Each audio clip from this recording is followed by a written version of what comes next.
Hello, thank you for joining this video series that we're doing between the agronomy team, the commodity risk team, the farm business management team. We are doing a bit of a series on making decisions for the 2026 season in the current climate. I'm Jana Freebairn. I'm an agronomy consultant, part of the wider agronomy team, and I'll be chatting about nitrogen fertiliser economics, which, everyone's got burning questions about this topic. And obviously supply has been an issue, but if you're able to get your hands on the fertiliser that you need for this season, what does the decision making look like, and what do the economics look like for fertilising in 2026? So just starting with the key messages that I'm keen to get across, plus a few more throughout. So firstly, probably the most important one, the fact that there is still a positive return for spreading expensive nitrogen fertiliser this year. And the preface here, that is on nitrogen responsive crops. So I'm going to talk through that note, but there's a positive return for spreading expensive fertiliser as long as the crop is responsive to nitrogen. So if you're going to get a yield gain for spending that money on fertiliser. So that's really important. Secondly, stored soil moisture equals yield potential. So things are a bit different this year. We've actually had some rain over autumn and some summer rain and rain late last year as well at the start of harvest. So we do have a bit more yield potential than, say, this time last year. So that's really important to note when you're budgeting. This year, we don't want to overcomplicate it and change the way people think about their nitrogen decisions completely. So I've written here, the nitrogen budgeting process stays the same this year with careful considerations into deep nitrogen levels, mineralisation and target yields. Obviously, strategic rationing may be necessary. We might not get as much fertilisers as what we'd hope, so rationing might come into play. And then I've put down here, being roughly right is better than being precisely wrong. So we don't want to get bogged down in the detail of trying to understand every single kilogram of nitrogen that might come from mineralization and those sort of things. So we just need to sort of take a pragmatic approach and being happy with being roughly right in terms of our nitrogen decision making, because there's still a lot of rules of thumb, a lot of assumptions when it comes to nitrogen decision making, and a lot of uncertainty. We don't know what the season's going to do, so we're trying to not get bogged down in the detail and be roughly right with our decisions. And both those things are better than just winging it. This is not the year to be winging it, so a bit of analysis and rigour with our decisions is going to be quite important. Starting obviously with a positive story, keen to just show the total amount of rainfall across South Australia. I know that there may be people tuning in from other states as well, and I do apologise, but this year on the left, 2026, so the rainfall map shows total amount of rainfall from the 1st of November last year to the end of March this year. And then, so that one's on the left, so ranging from 100 to even 200 mils up in the northern cropping district. So that's on the left, and it's compared to the exact map, but this time last year. So from November 2024 to the end of March last year, which, we had essentially bugger all rainfall and bugger all stored soil moisture.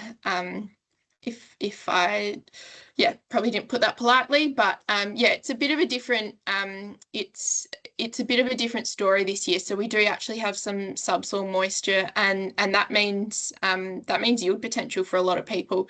The amount of rain has varied, obviously, across the client base. People are starting to seed, and in some areas they're kicking up plenty of dust. Others areas are going into some nice moisture. So it does vary, but essentially is its yield potential. So we need to factor that in when we're looking at target yields and nitrogen budgeting this year. Just wanted to talk about selecting nitrogen products. Yeah, a lot of people have done ordering and trying to chase up fertiliser in the last month or so. But just making sure that we're comparing apples with apples, because when our first pick of, say, urea is not available, we then look at alternate products and we want to make sure we're getting the same value for money. So obviously urea is 46% nitrogen, and in the bold is the rates of urea and the equivalent amount of nitrogen. And then I've just shown UAN and SOA. So to get 46 units of nitrogen in UAN, that's 110 litres, and in SOA, that's about 220 kilos, given the difference in nitrogen percents. So just currently, just some pricing that is obviously changing a bit where you are and changing by the day a little bit. But if we're looking at $1,400 a tonne for urea, about $1.50 a litre for UAN, depending how you buy it. There was some pricing around $700 a tonne for SOA, and we've just converted that to dollars per kilogram of nitrogen. So given those prices there, urea still is the best value for money in terms of dollars per kilo of nitrogen. For SOA, we haven't valued the sulfur in it, so just keep that in mind. But if we're looking for a quick switch to SOA, just because that's what we can get at the time, it does need to be less than half the price of urea to make it an equivalent price, or an equivalent cost per hectare. So just keep that in mind. Just keep in mind when you get offered blends of urea and SOA, really work it back to how much is that costing per kilogram of nitrogen, or work it out to cost of equivalent rate of 100 kilograms of urea. So usually it always works out that urea is the best value for money. So just keep that in mind. Keep in mind, unfortunately, this is when a lot of alternative nitrogen products sort of come out of the woodwork. So just remain really skeptical around some of these foliar products or alternative nitrogen sources, and again, work them back to dollars per kilogram of nitrogen. Again, just a bit of a fertilizer comparison. So I've just shown here what the equivalent price of UAN needs to be per litre to be the equivalent cost of nitrogen compared to that price of urea. So if urea is $1,400 a tonne, then we're looking at buying UAN for $1.27 a litre for it to be an equivalent dollar per kilogram of nitrogen. For SOA, that is looking like $640 a tonne for the equivalent costing per kilogram of nitrogen. And again, we only considered nitrogen in that, but sulfur is certainly valuable for some people. But if we're looking at swapping products over purely for nitrogen, we need to think about that. In the end, it might become what's available, what you can get your hands on in an appropriate time frame as well. So just a few things to keep in mind though. So into the nitrogen budgeting, how to work out how much to spread, what crops to spread nitrogen on. There's a bit of assumed knowledge and a bit of theory. I'm going to put the link to our in-crop note from our in-crop agronomy newsletter into the video, or where you access the video, so you can see this article, because there's just basic nitrogen budgeting to work out what's your fed to yield, how do we get to that number, how much are we including for mineralization, deep soil N tests we put out in our newsletter. How to do a simple nitrogen budget is important to know. How do we come up with our target yield and those sort of things. So I'll put the link in that, because I'm just going to skim over that a little bit today. And I'm not really sure how you do a nitrogen budget without a spreadsheet, but I'm very big on spreadsheets. This year is more important than ever to promptly work out how much fertilizer you need for the season ahead, because we are having to get organised a lot earlier than what we have in the last couple of years. So this is just an example of one we use where we clearly spell out where's the nitrogen coming from, what's the fed to yield, and what's the target yield, the nitrogen required if it's urea, how much do we need. That's just a very basic example. But yeah, I am certainly a big fan of a nitrogen budget in a spreadsheet. So to answer the question of how does the economic return vary between crops, given that we're fertilizing with expensive fertilizer, well, maybe we are. Maybe you got hands on urea before the price went up, or you locked some away earlier in the year, and I will go over what the return looks like for cheaper than $1,400 a tonne urea. But for this example, I'm just going to use $1,400 a tonne urea. So just stepping this through, it takes a different amount of nitrogen to grow a tonne of a crop. So I'll explain that a bit better. Different crops require different amounts of nitrogen to achieve 1 tonne to the hectare. So as you can see in this first row here, canola is the highest, is the crop with the highest requirement for nitrogen, needing 80 kilograms to the hectare to achieve 1 tonne of grain, followed by durum at 50 kilos, which is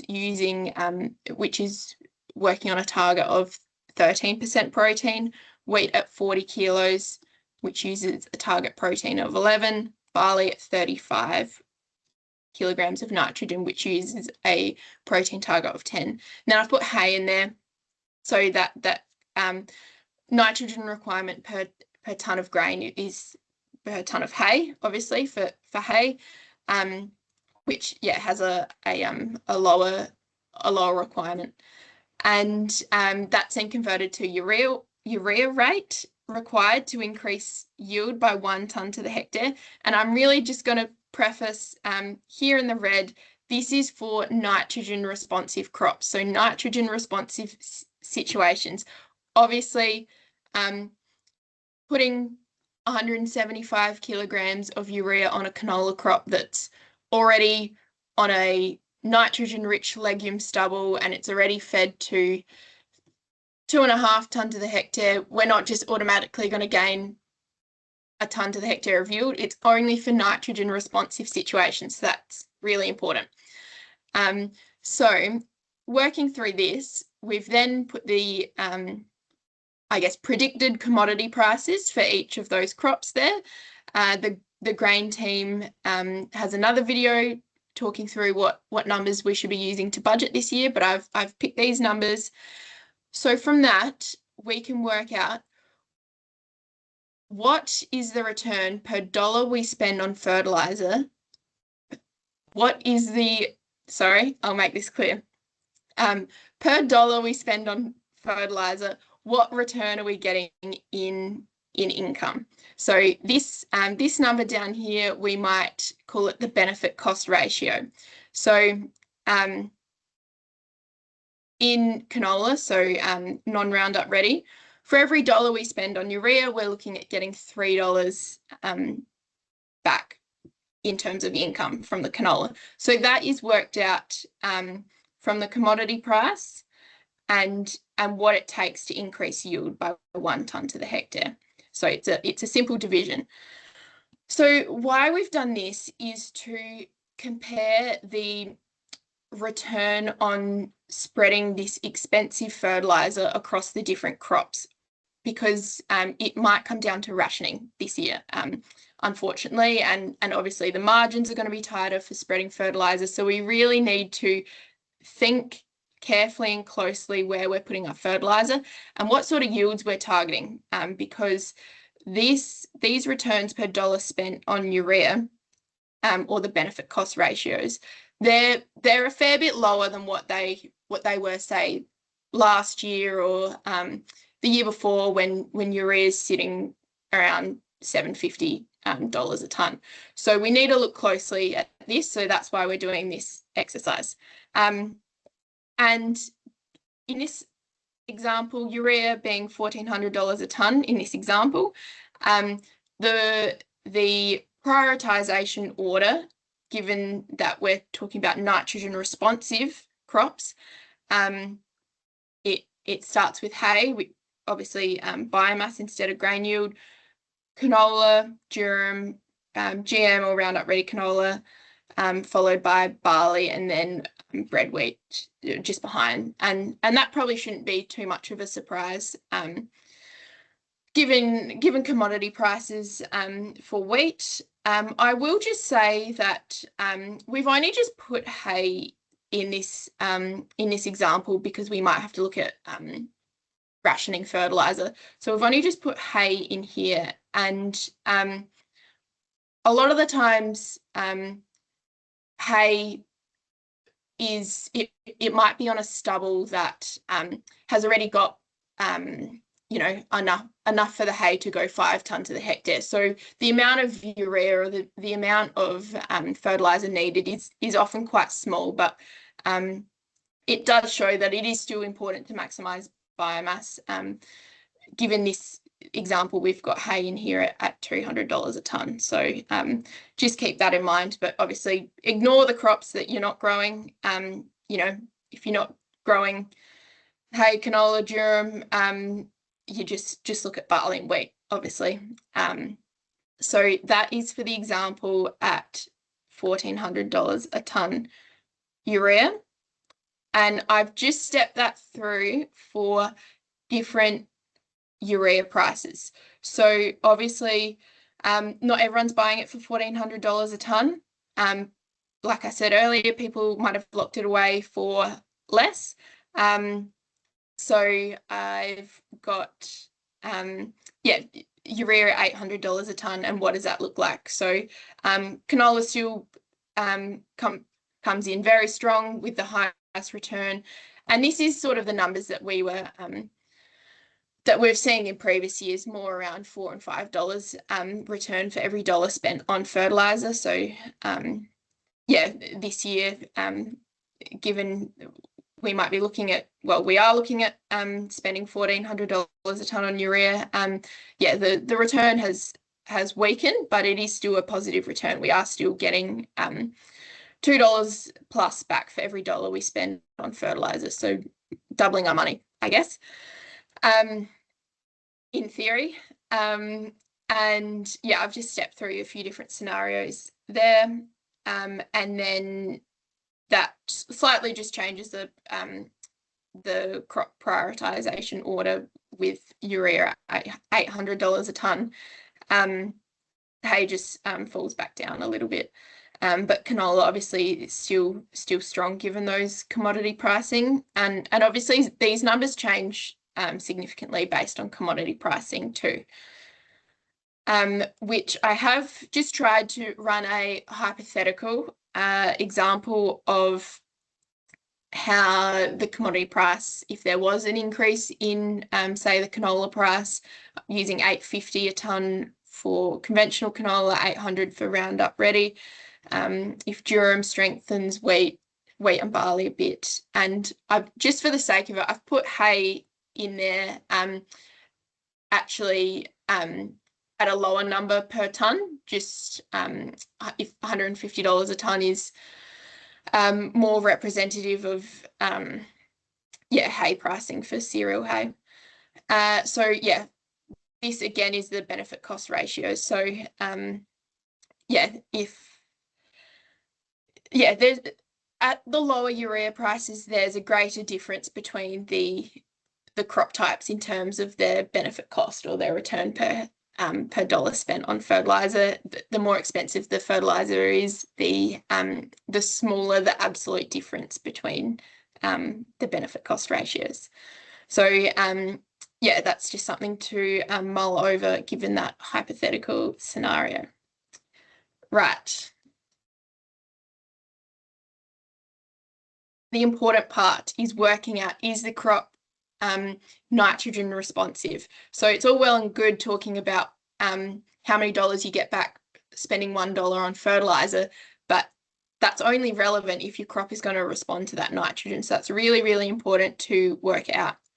So the process we use is calculating the fed-to yield, so the nitrogen supply to date divided by the crop nitrogen requirements, which I spoke about earlier. And something to keep in mind, those crop nitrogen requirements back here, so 80 for canola, 50 durum, 40 for wheat, that's already got a 50% uptake efficiency built into those numbers. So you don't need to build that in. And those numbers are pretty standard industry rules of thumb. So working out what the crop is fed to. Deep end tests are very, very important any year, but especially this year. And obviously adding what fertiliser's gone out to date, working in a mineralisation number. So I'll just make a note to say previously we didn't want to overestimate mineralisation because we see it as more of a free kick, and we don't want to rely too much on the soil supply of, or the soil's organic supply of nitrogen to fertilise our crops, because I guess there may be an impact on long-term soil fertility if we rely too much on mineralisation. This year, given that we have had autumn rain, we do know that there would be a decent amount of mineralisation, and given the cost of fertiliser, we probably are going to look at mineralisation a fair bit closer this year. So that's just something to keep in mind, that we will be doing differently. And I should probably add in adding any organic amendments or any other supply of nitrogen. Once we've got the fed-to yield, we then look at the yield that we're targeting. So this is probably one of the hardest things to do is work out the target yield based off of stored soil moisture modelling, current growing season rainfall decile, the forecast for the rest of the year, and then just previous performance and I guess local knowledge, what sort of yields we might be targeting. So then what we do is obviously if our fed-to yield exceeds our target yield or is equal to, we do nothing. But if our fed-to yield is less than our target yield, we need to work out how much nitrogen is required to reach the economic target yield. I will say, I guess the economic target yield is the tricky part to work out this year. Normally we might just work out our, what's the maximum yield that we're looking to achieve, but this year the economics do make things a bit tighter, so we have to look closely at that. And I do just want to say,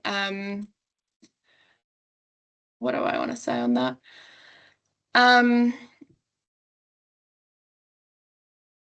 No, I'll probably just leave that there. I'm just trying to think what else I had to say on this point.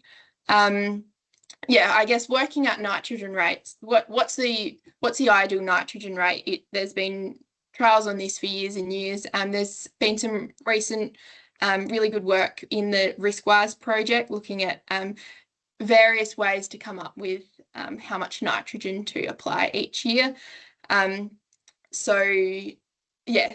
project's ongoing, but there's been some really good insights from that, which is sort of I guess complementing some of this information as well. I just want to put this in here to talk about I guess the fact that we see a rapid yield response for the initial nitrogen fertilizer that goes on. So on the left side of the graph, so crop yield is increasing for every kilogram of N fertilizer we apply, and then the yield increase becomes smaller and smaller the more we put on. So I guess this is just based around the fact fact of what sort of yield we should be looking at targeting this year.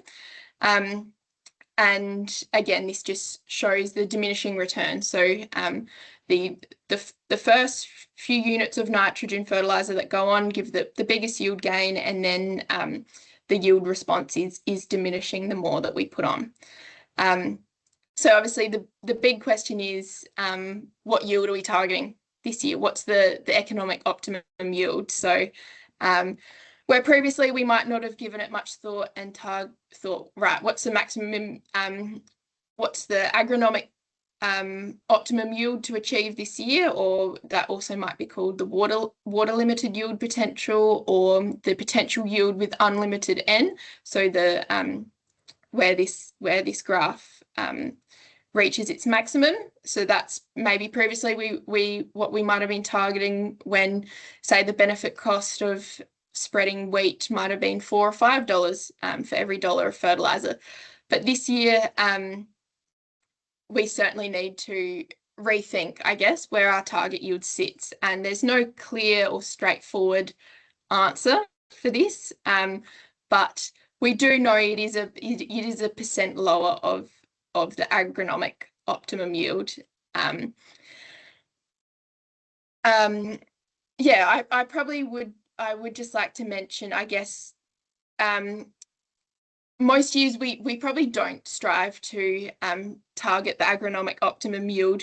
We normally probably have, I guess, a lower percent of the optimum yield in mind, probably something around 80 to 90% in most other years. I guess that number's just become a bit of an industry standard to say, look, the return on investment is getting smaller and smaller as we get to that maximum line. So let's just scale it back and work on 80 to 90%. And the exact number for this season is something less than 80 to 90%. It's a difficult way to work out and to give an answer as a standard answer of what yield we should be targeting. So I'm just going to work through some other decision-making tools that we have available.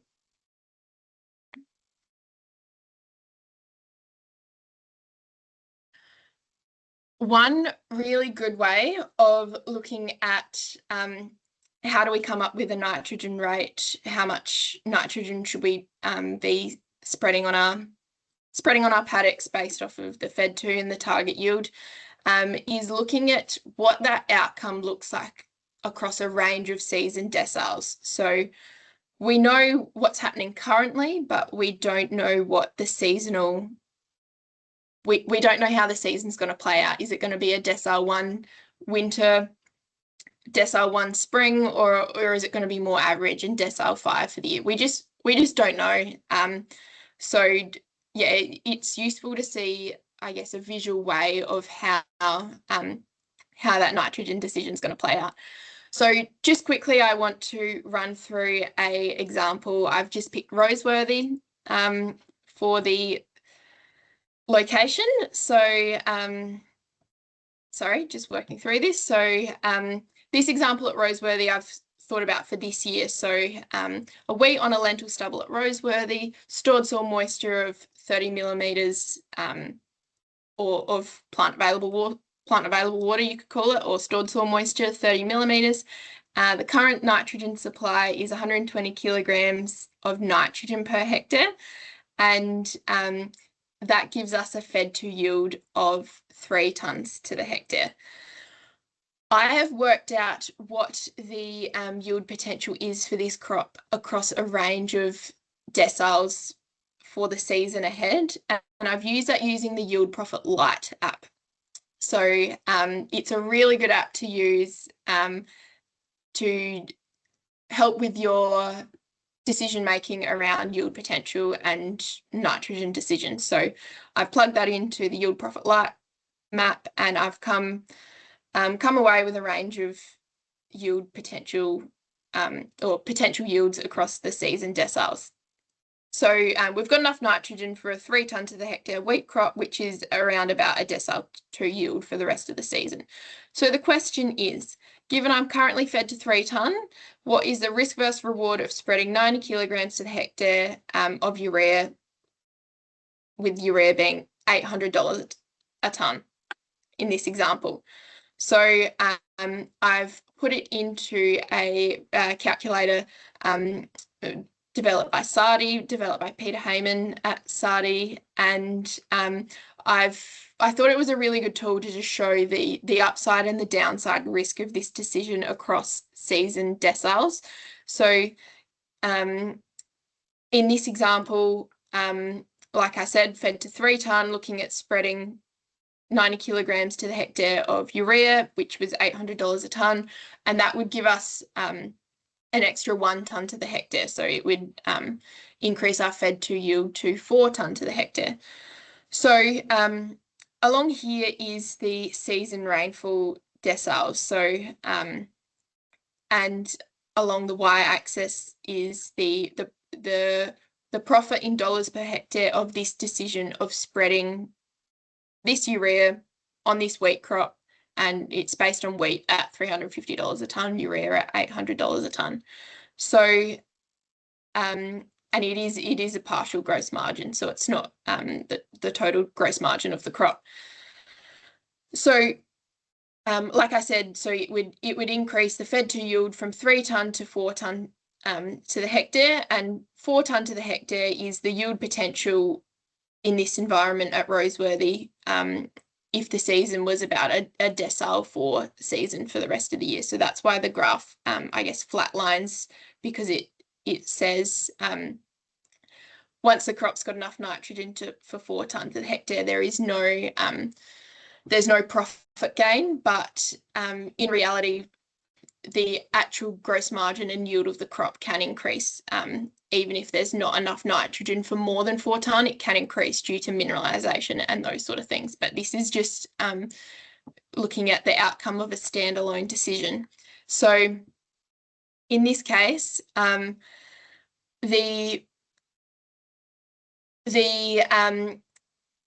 worst case is we lose $80 a hectare because the season dries off and it finishes below decile 2. So that's reality. If the season dries off and it's decile 2 for the rest of the year, then there was no need to feed to 4 tonne to the hectare. So yeah, we've lost $80 a hectare from that decision. But there is a lot of upside, I guess, from this decision, and it becomes a positive profit after about or anything better than a decile 2.4 season or better. So I guess we have to consider what we think the season's going to do from here on in, and if we feel comfortable spending that money and taking a bet that the season will be better than a 2.4 decile for growing season rainfall for the rest of the year. So the worst case was minus $80 a hectare. The best case was $270 a hectare, which is essentially we've increased yield by 1 tonne to the hectare from spending that money on the urea, and that interestingly works out to be $4.40 to 1 benefit cost ratio, given urea 800, wheat at $350 a tonne. And the average profit across the deciles is actually $160 a hectare profit averaged across these deciles. So I guess that number can be used in decision making to say, yes, there is a risk of doing this, spreading this fertilizer if the season dries off, but on average, we actually are looking at making money from that decision. Given that I'm comfortable with these assumptions that we've used to work out the fed to yield and these predictions for the water limited yield potential. So that's really important to know, that we have to be comfortable with those decisions. And that's why nitrogen decision making, it's hard to really give some standard nitrogen rates and potential yield goals, I guess, when it is such an individual yeah, it is such an individual decision, and we need to look at every paddock and every zone and every crop type separately. So that was the example, $800 a tonne. I did put it in with urea at $1,400 a tonne. And the main thing to note here is that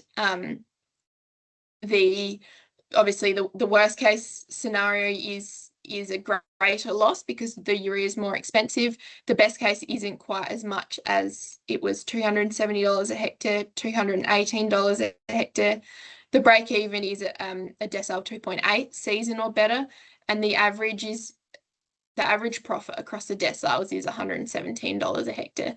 And like I said, in reality, we would, if it is greater than a decile 4 season, the profit would increase due to the yield gain from mineralization and those sort of things. So yeah, the average, the profit would be stronger if we were to see a greater than decile 4 season, but we're just looking at the standalone decision of this fertilizer. And then say we went ahead with that, and we put that 90 kilograms of urea on the crop, and then the situation is we're looking at the second top dress decision later in the year. We've got our hands on some more urea at $1,400 a tonne, or maybe we're looking at getting some of that urea. So now we're fed to 4 tonne to the hectare because of that previous fertilizer application, which is enough. Being fed to 4 tonne to the hectare is enough nitrogen to. Sorry, being fed to 4 tonne to the hectare is the yield outcome at around a decile 4 season. So sorry. Fed to 4 tonne to the hectare, which is in approximately a decile 4 yield. We think it's going to be better than a decile 4 for the rest of the season. So the question is, what's the risk versus reward of spreading another 90 kilograms to the hectare of urea at when the urea is priced at $1,400 a hectare? So I've put it in this example again, so the outcome of this is we would be feeding the crop from 4 tonne to the hectare to 5 tonne to the hectare. So putting an extra, giving it enough nitrogen for an extra tonne to the hectare of yield, which we can see it's sort of break even at around decile 4.1. So we really need the rest of the season to be favourable to see a positive return from this, because it is the payback might not be there if the season finishes anything less than a decile 4. So the average profit across those deciles is $71 a hectare. So these examples were included to show a really good way of looking at a nitrogen decision, and that's across a range of season deciles.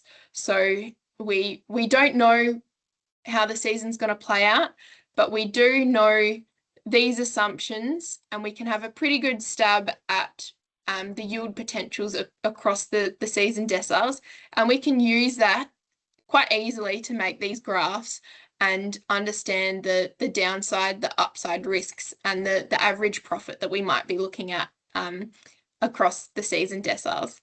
The next step on from that, from the Riskwise project, is to then overlay the Bureau of Meteorology's forecast of the likelihood of above or below median rainfall for the rest of the year, and then that skews the probability along the deciles. But at this stage we're not looking at that. I'm just going to have a break.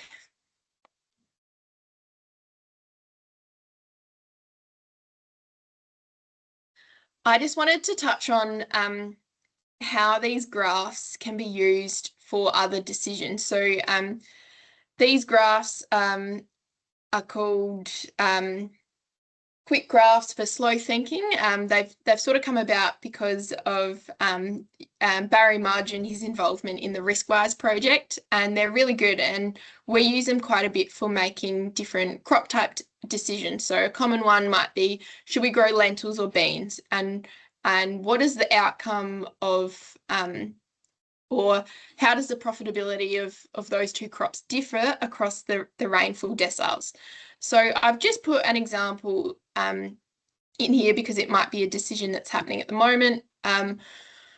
Do we sow a paddock to wheat or do we fallow it? So I've run this scenario based on a lower rainfall area where I've put in the expected yield going forward based on the season deciles. So they're listed there: season decile rainfall, expected yield, the grain price.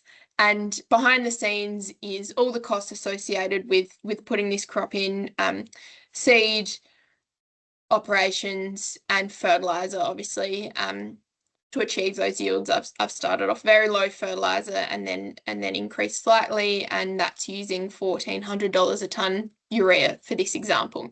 So it's expensive to put a crop in, but how does that compare to perhaps even that paddock for a fallow for this season?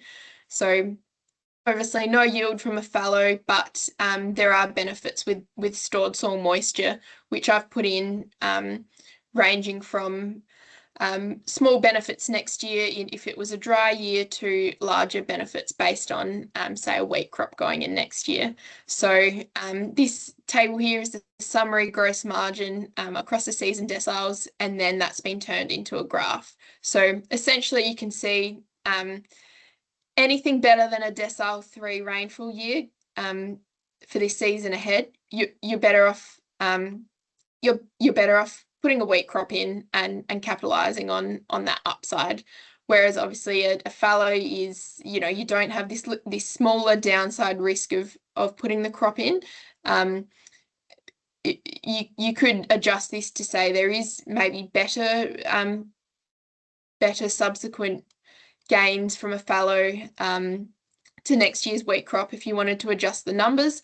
But yeah, it shows sort of what season decile for the year ahead might the decision to put a wheat crop in obviously be stronger. So this is, yeah, a decile 3 season or better. This is it's very much an individual decision, but this is just an example of one way to help you make that decision with these graphs. I'm just going to skim over this section a bit just in the interest of time, but we get this question every year, and this year I feel like yeah, to us it's straightforward, but it's still important to talk about. So we're really focusing on targeting yield, and then protein is just a result of that. And it's hard, I will probably comment, it's hard to purely chase protein in cereals unless you're in, say, a higher rainfall area where you are sort of guaranteed some of that's reliable spring rainfall, where you might be applying around booting crop stage. But in yeah, most rainfall areas it's difficult to purely target protein. So in this little example, we're saying that the crop's already got enough nitrogen to achieve the target yield in this scenario, or we're applying it later in a say a high rainfall area, and the nitrogen application is only contributing to protein. So there's an assumption around how much nitrogen is required to increase protein by 1% per tonne of wheat grain, and that's the equivalent urea rate. And so across the prices, if we're looking at increasing protein by 1%, the price of urea is $1,400 a tonne.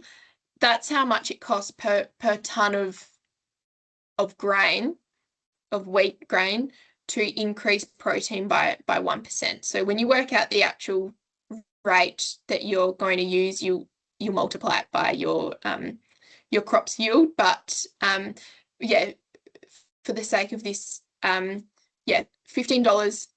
It's going to cost $15 per tonne of your wheat to increase your protein by 1% based on urea at $1,400 a tonne. So we then compare that number to what is the grade spread. Say we're looking at going from APW to H1. What's the grade spread between those grades? And to justify this decision to put on urea or to put on urea to increase protein, the jump in the grade spread needs to be more than $15 per tonne of wheat to justify this decision. So I guess the commentary around the grade spreads for the year ahead, I'll leave that with the grain team, but we want it to be more than a break-even decision to be purely targeting protein. In our nitrogen budgeting, we work on using wheat at a target protein of 11%. So anything more than that, we obviously have to look fairly closely. Just to do a summary now of all the content that I've talked about. So I guess we want to be optimizing nitrogen fertilizer this year. And I guess the bigger picture as well is that there's certainly some supply issues. So optimizing might actually be rationing. How are we going to be rationing our fertilizer that we've got our hands on for the season ahead? And it really comes down to working out where the responsive paddocks are, where the responsive crops are, and the nitrogen responsive zones are. So you can think about anywhere there's a nitrogen responsive crop with a low deep N, good stored soil moisture, obviously strong yield potential. We need to be focusing on those zones first. Obviously a low deep N, we'd like to have a deep N test. There is I guess there's other ways to work that out. Looking at protein maps or understanding where your low protein zones are, if you're, say, got a barley following a wheat or a canola crop following a wheat, anywhere there was low protein, there has been research to show that the low protein zones generally are lower deep soil nitrogen the year after. So that's obviously a good way to go back and reflect on where low deep soil nitrogen might be this year. And then a negative nitrogen balance, meaning that what the crop yielded last year, it yielded a lot more than what you fed it to. So we might have mined the soil last year and there might be a low deep N test, a low deep N level if you don't have the test. So responsive paddocks and zones is key, and then it's around prioritizing crop types. So I spoke about this before. Obviously, canola is strong. Wheat and barley, we're working on I think around $2.60 to 1 benefit cost. Let me check. Sorry. This year, $2.60 and $2.75 to 1 benefit cost for wheat and barley this year. So keep that in mind. And some of these other crops, the benefit cost is strong, but again, you need to make sure that they're nitrogen responsive. And like I said, hay here is at the front. That's working on hay at $200 a tonne, but often we don't need much nitrogen on our hay crops because they're already fed to a good amount. But if it comes to rationing, we need to think where best is our fertilizer spent.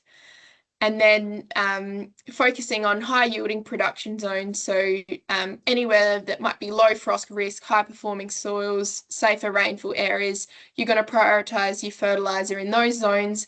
And then we might cut back in anything not as strong a production or higher frost risk, obviously, because we want to make sure that we're maximizing our return this year. And we may be having to ration our product.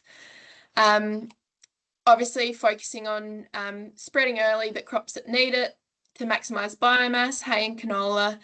We know that wheat, we can delay the nitrogen spread to first node without major yield impacts. However, yeah, the rainfall fronts around first node or later might become variable. So we want enough time for the nitrogen to get washed in and made available to the crop in time. We know how variable winter rainfall can be, and then focusing on yield over protein. This year is, yeah, yield is king really. So looking quite closely at those budgets. And then the key messages again from the start, yeah, there's a positive return for spreading the expensive fertiliser this year, as long as the crops are nitrogen responsive. Stored soil moisture is looking quite strong this year, especially in comparison to the previous couple of years. So we know that there is yield potential there. The nitrogen budgeting process stays the same, with careful considerations into deep end mineralisation and target yields. Strategic rationing might be necessary, and it's better to be roughly right than precisely wrong. So definitely a pragmatic approach to fertiliser this year. That's all from me.